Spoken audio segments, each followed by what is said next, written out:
What's up guys, welcome back to Daniel Talks Football right here on YouTube. I am Daniel and we are back with another video. In this video we're going to be doing my Game Week 3 predictions. Feels like only yesterday I was doing the Game Week 2 predictions, yet we're back again to come into the Game Week 3 predictions.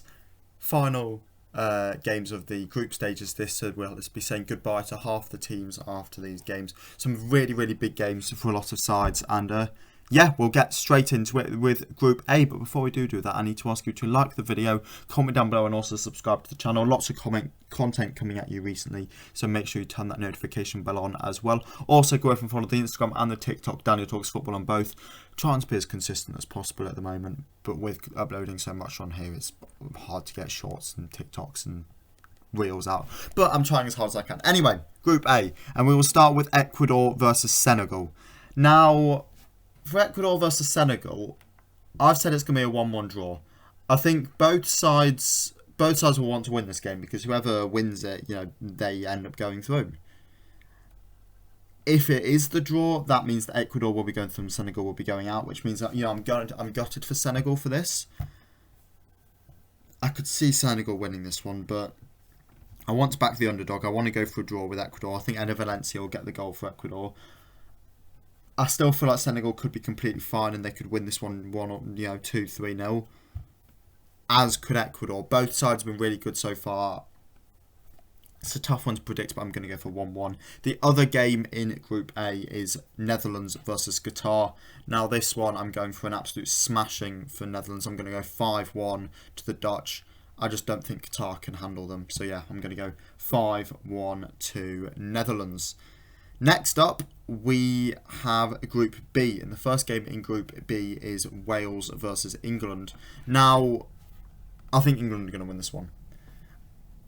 I promise I'm not just being biased towards the English, because obviously I am English, but I really do think that the Three Lions will get this one done. I'm going to say 2-0 to the Brits. I just think they're the better side. They've got better players. Wales has big players, and people like Aaron Ramsey and Gareth Bale aren't even that good at the moment. Ramsey was really poor versus Iran, and I look at this side and I think, you know what? I back England. I really back England here. So yeah, I'm going to go 2-0 to England.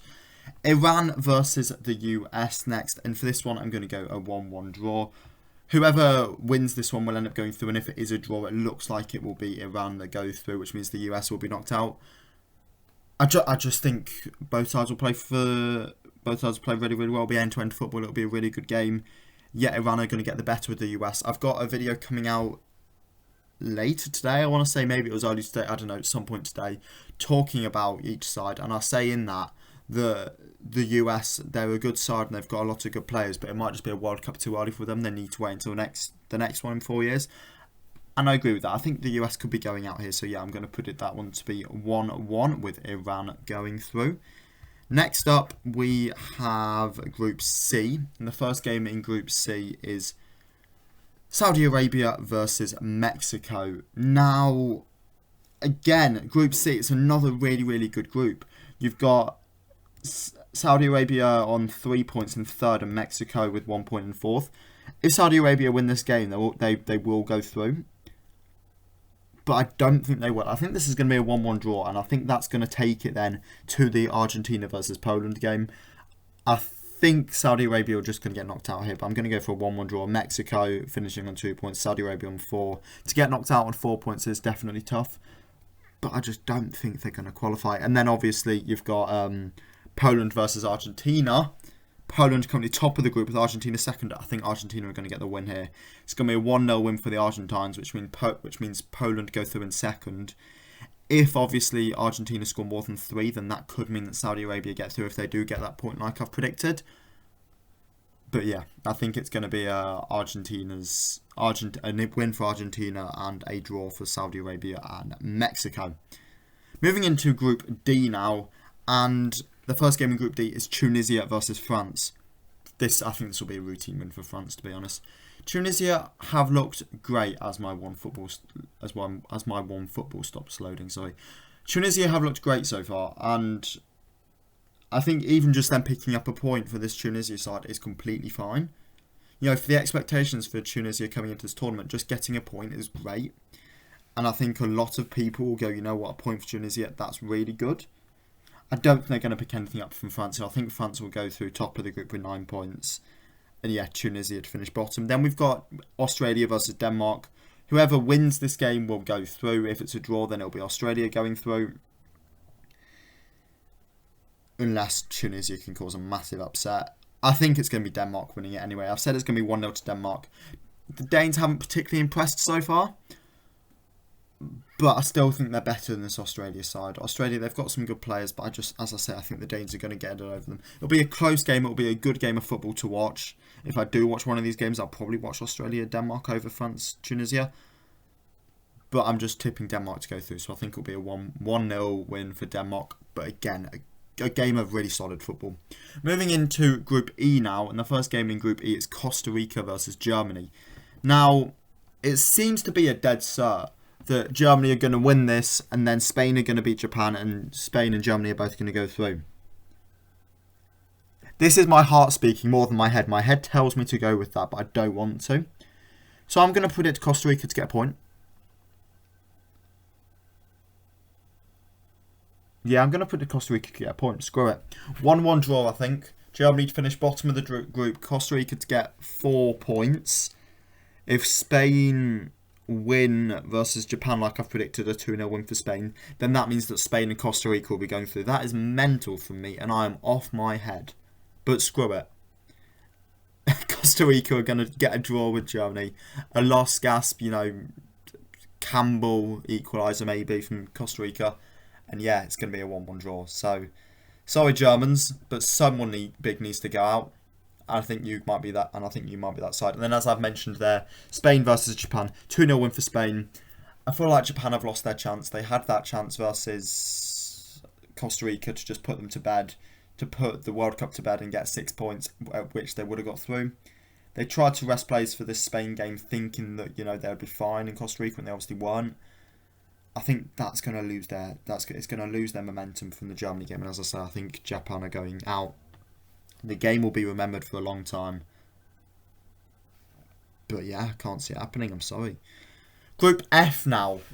Again, another tight group. You've got Croatia top with 4, Morocco second with 4, and then Belgium third with 3. Croatia versus Belgium is the first game, and I think it's going to be a 1-1 draw this.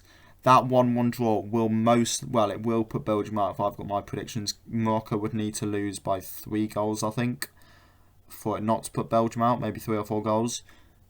I think Belgium are gone. I think Croatia are going to hold this side. Croatia look alright with people like Modric still being able to do it even at his ripe old age of 37, 38. I think Croatia are going to get a point here, and I also think Morocco are going to get a point. I think Canada are actually going to put up a really good display of themselves. I know they've been knocked out, so I think they're going to go into this final game, no pressure. They don't have to play for anything. They don't have anything to worry about, and they can kind of just go, you know what? Screw it. Let's just do our best, and they'll get a point out of that. They'll draw in Morocco. It will finish, with Croatia top, Morocco second, and then Belgium going out. I think there's going to be 2 big sides going out. And yeah, Belgium, lads, you're going home. Group G up next now, and the first game in Group G is Serbia versus Switzerland. I'm backing a draw for this one. I think it's going to be a 2-2 draw. That will put Switzerland through unless anything big happens in the Brazil versus Cameroon game. It's going to mean that Serbia go out, which a lot of people are predicting Serbia to do well, and I understand it. I just feel like they haven't had enough players at full fitness. People like Mitrovic, Vlahovic. I'm sure there's more who I can't remember who aren't at full fitness at the moment. Somebody like Kostic hasn't particularly done great since he's gone to Juve. You've got Luka Jovic, who is just off form ever since he's moved to Real Madrid. In an alternate universe, this Serbia side is incredible, but I just don't think that's happening in this universe. I think it's going to be a 2-2 draw, and that's going to take Switzerland through. For Cameroon versus Brazil, I think, again, it's going to be routine for Brazil. A 2-0 win. They're not going to have to worry about it at all. And yeah, they'll easily overcome them. And then last but not least, as we move into Group H, it's a group that I've really enjoyed watching, actually.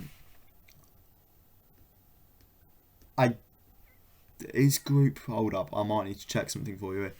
Yeah. Wait, what?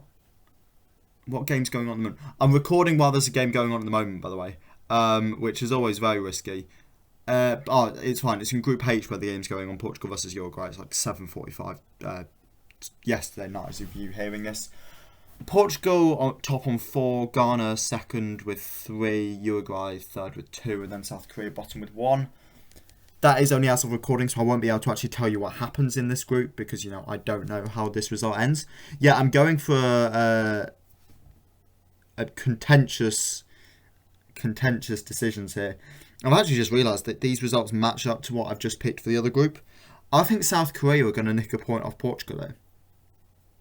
I think it's going to be a 2-2 draw, I think they're both going to get a point out of that game. Ghana versus Uruguay. I think Uruguay have it in them to beat Ghana. I think they will beat Ghana. I think it'll be 2-0 to Uruguay. And again, that could set up a very interesting end to Group H. I would predict that means that Uruguay do go through. Even if they don't, yeah, because that'll be 4 and Ghana have already played. So Uruguay will be going through. Portugal... Yeah, basically we'll have to see. I don't know as of recording, we'll have to see on this one. But yeah, I hope you've all enjoyed this video. It's really hard to predict games while there's games going on. But that's the mayhem of the World Cup. I hope you have enjoyed it. If you have, make sure to hit that like button and subscribe down below. And I'll catch you all again in the next one. See ya!